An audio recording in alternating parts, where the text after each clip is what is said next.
Oh, it's getting fun, guys. We just completed section 7.1 and all those examples.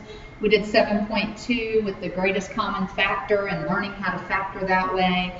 Now we're going to do 7.3. Now it's starting to get fun. Now they're going to give us the trinomial, and we got to reverse the process, reverse engineer it, and get it back to the original two binomials. Okay? Remember, to get a trinomial, you had to perform FOIL. And when you did first, outer, inner, last, you had four terms, and oftentimes the middle two terms, the outer and inner, were like terms, and you added them together, and you ended up with a three-term trinomial. And so now we are going to take that trinomial, the end product, and we're going to work it backwards and figure out how we got it originally. What were the two original binomials? Okay, I'm going to show you several ways. Your book gives you lots of options here. I'm just going to try and make it as easy as I can for you, because I know that you would much rather it be easy than hard. So would I. All right, what I do is I start off with two quantities. I draw them up underneath my trinomial. Remember, the first position, the first number in each quantity associates with that x squared. What times what is x squared? And if you said, oh, x, you're exactly right. And so you would put an x there. Okay, because if we were foiling this out, first times first, x times x is x squared, and that's our first term, okay? Now, here's the interesting part. We're now going to focus in on the 60, okay? And here's what I need to know. I need factors of 60, of positive 60, okay? That's exactly what I need. And I need to make a list here of them. And I'm going to list them out. You can do this mentally, but I need to write it out for you initially so you can see what's going on. Now, everything up there is positive, so I'm not going to worry about any negative factors because all the numbers are positive. So let's start with 1 times 60, 2 times 30, 3 times 20, 4 times 15, 5 times 12, 6 times 10, 7 doesn't work, 8 doesn't work, 9 doesn't work, and we're back to 10. 10's already up there. Okay. So there are the positive factors of positive 60. A positive times a positive is a positive.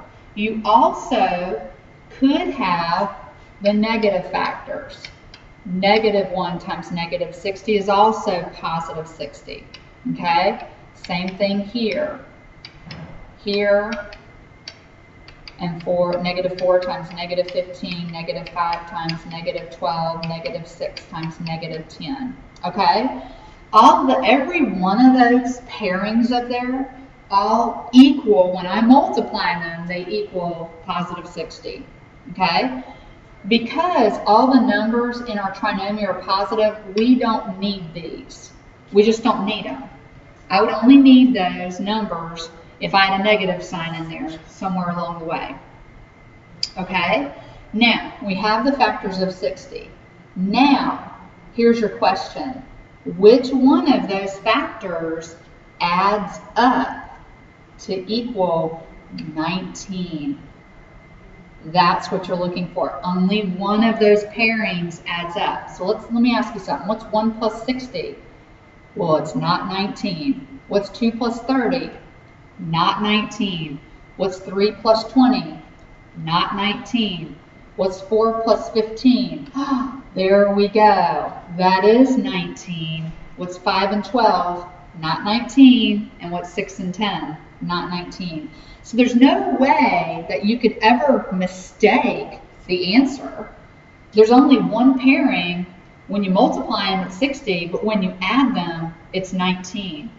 And that's 4, positive 4, and positive 15.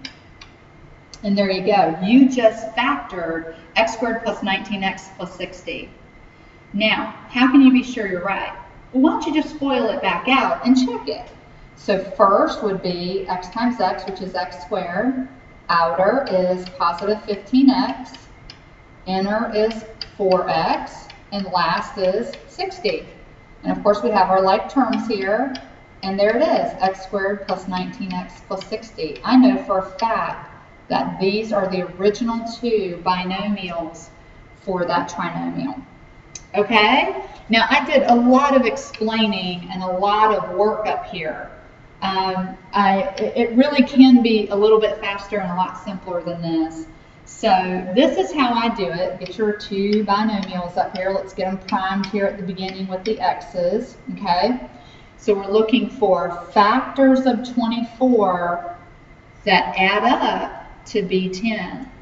Now if you need to make a list of your 24 factors, then let's do 1 times 24, 2 times 12, 3 times 8, 4 times 6, okay? And only one of those adds up to be 10. Well, no, that doesn't. 1 plus 24 is 25. 2 plus 12 is 14.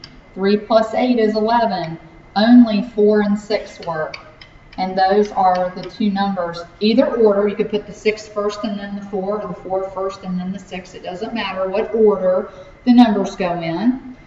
But those are your two binomials there. And if you want to be absolutely certain that this is the right answer, check it by foiling it out.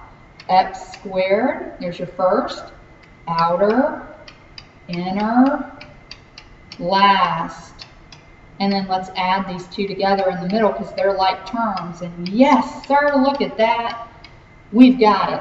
Here's our binomials that we originally had. What do you think? Pretty easy? Is it getting a little bit easier?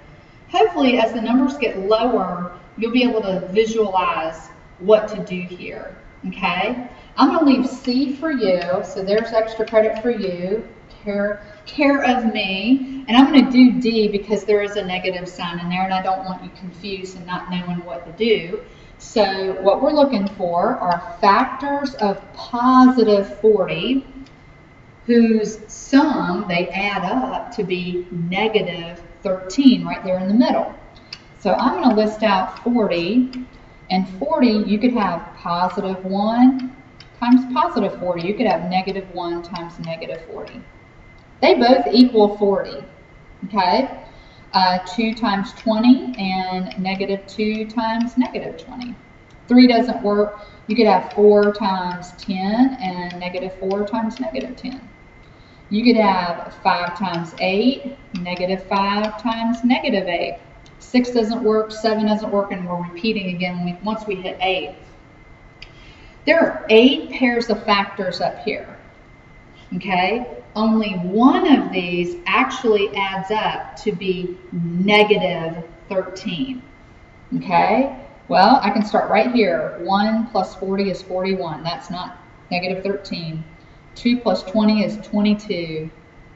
4 plus 10 is 14. 5 and 8 is positive 13. But I don't need positive 13. I need negative 13.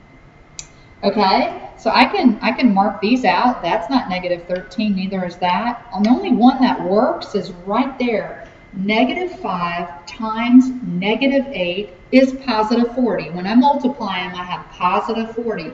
But when I add them, I get that negative 13 that I need in the middle. So let's get it set. Let's get our x's set at the beginning. And then we'll plug in negative 5 in one quantity and negative 8 in the other, and you just factored it. The only other thing I would have you do in these beginning stages, because we're still learning, go ahead and FOIL. Make sure it actually does work. So let's do first, outer, inner, last. And of course, when we add those two in the middle, you're going to get negative 13 as we thought. So great job. I am so proud of you. So try see what you can do with that. I'll check that tomorrow and see if you get it right. And I hope you do. Good luck.